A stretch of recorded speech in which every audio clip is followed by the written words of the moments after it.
Mertua kayaknya dok, besar biayanya yang banyak. Kalau cuma garis laki-laki aja mau komplit, saya terangkan sedikit tes DNA yang komplit ya. Kalau garis laki-laki itu sebenarnya yang dilacak pertama itu kakek. Kalau buku nasab kan dari bawah ke atas. Kalau DNA itu dari atas ke bawah. Sama-sama namanya Ahmad bin Sugeng dengan Ahmad bin Fuad. Ahmad kan ya. Tapi binnya beda. Itu berarti orang berbeda kan. Makanya kalau tes DNA yang hanya mencari jalur kakek, itu yang dilacak kakeknya dulu sampai ke bawah kita. Itu sampai sekarang paling murah itu kalau kita belum pernah tes itu $159.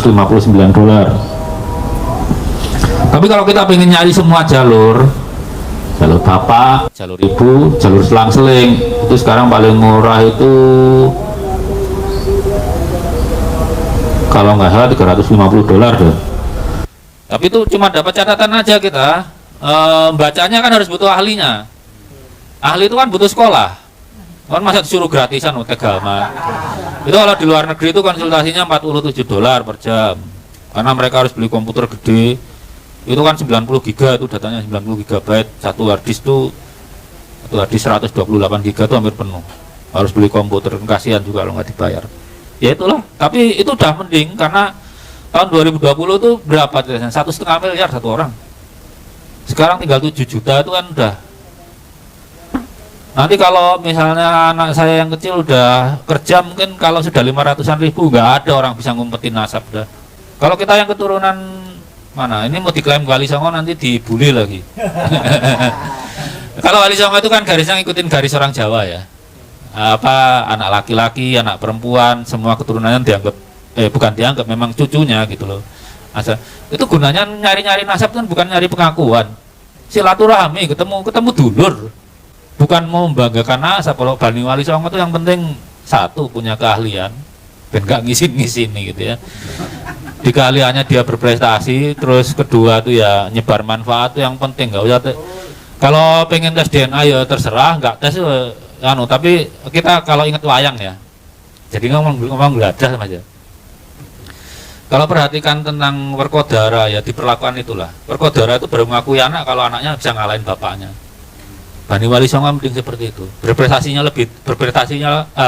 Berprestasilah lebih tinggi dari bapak muda, itu aja. Jangan ngikutin Balawi. Nasab untuk nasib. Ya gitulah.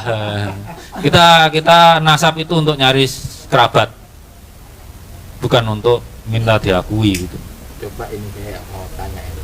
Ya. Mumpung saya ketemu dari karena gini.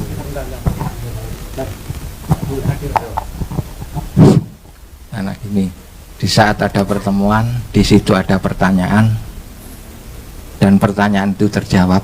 Kala itulah pertemuan itu akan menjadi sangat amat menarik. Nah, jadi ini saya langsung ahlinya Pak Dr. Sugeng. Saya pertanyaannya cuma sederhana sebenarnya. Ngomong-ngomong, siapa sih Mbak Alawi yang laki-laki yang sudah tes DNA? Karena selama ini kita ngomong gage itu belum pernah tahu siapa Mbak Alawi laki-laki yang sudah tes DNA. Itu saja. Terima kasih. Wassalamualaikum warahmatullahi wabarakatuh. Jadi begini, sebagian besar Balawi itu yang tes DNA itu Balawi luar negeri, karena nenek moyangnya dari Yaman. Di sana memang nggak bisa nasab untuk nasib. Kenapa? Al-Irsyad tuh ngakui nggak nasab Balawi? Enggak. Sama-sama dari Yaman tuh. Nggak ada gunanya nasab di Yaman sana. Makanya mereka bebas-bebas saja. Kenapa mereka tes DNA? Nyari saudaranya. Sama dengan kita Bani Wali Songo nyari-nyari saudara. Katakanlah ketemu haplogrupnya, katakanlah satu kelompok itu haplogrupnya beda-beda, tapi ada satu klaster yang sama. Itu yang klaster sama itu berarti misalnya sekian ratus tahun punya kakek bersama. Jadi orang ikut tes DNA itu bukan mencari pembuktian apa-apa, nyari saudaranya sebetulnya, kan nyari kekerabatan. Nah, dari dataset di Balawi itu ada kira-kira 4 marga yang mirip di Indonesia, ya. Ada Al-Habsyi, ada, ya. Satu dari Indonesia, ngaku dari Indonesia tapi udah tinggal di Yaman, balik ke Yaman. Yang BSA itu mendeklarasikan dari Indonesia. Itu yang BSA. Asegaf, Al-Habsyi, BSH, satu lagi apa? Bukan. Ya intinya yang semarga itu udah ada dari Yaman. Karena mereka garis laki-laki kan kita anggap sama. Nah dari Indonesia 6 orang itu tes ke Dante, nggak mau ke family tree. Itu boleh-boleh aja. Protokolnya kan sama aja. Mereka analisikan ke Yeful. Yeful itu perusahaan analisa, bukan apa? Seperti tadi saya bilang, analisa itu butuh sekolah sendiri, nggak cuma tesnya gitu kan ya. Itu ada 6 orang. 6 orang dari Indonesia sudah tes. Karena dari penelitian Profesor Hera itu nggak ada grup G waktu itu ya. Yang paling mungkin Balawi, nggak ada yang lain gitu.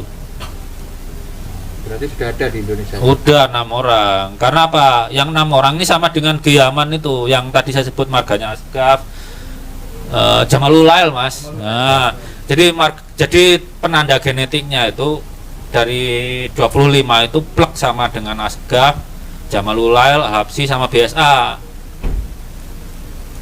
Ya, mereka kan kawin sama saudara-saudara sendiri semua kan ya. Mereka masih punya peluang untuk ketersambungan ke Sayyidina Ali. Tapi kalaupun mungkin ya paling 1 marga atau 2 marga aja. Yang lain rungkat semua. Yang udah terlanjur tes itu rungkat semua. Kecuali 2 orang kemarin loh ya. Wah, ini ditakut-takuti malah nggak berani. Lah kalau saya kenapa nggak tes DNA buat cari apa? Satu juga mahal gitu loh ya. Dan sulit ngirimnya, saya belum terkirim gitu. Kalau saya nggak tes DNA pertama ya buat apa? Wong saya cari beasiswa juga nggak ditanya nasab saya. Nanti saya akan tes kalau udah mungkin harganya murah terus saya rasa penting gitu. Kalau kayak Balawi ini kan masalahnya udah mengklaim nasab ya harus membuktikan gitu. Yang nggak perlu pembuktian ya nggak perlu gitu. Itu aja tuh. Kembalikan ke Mas Fakih.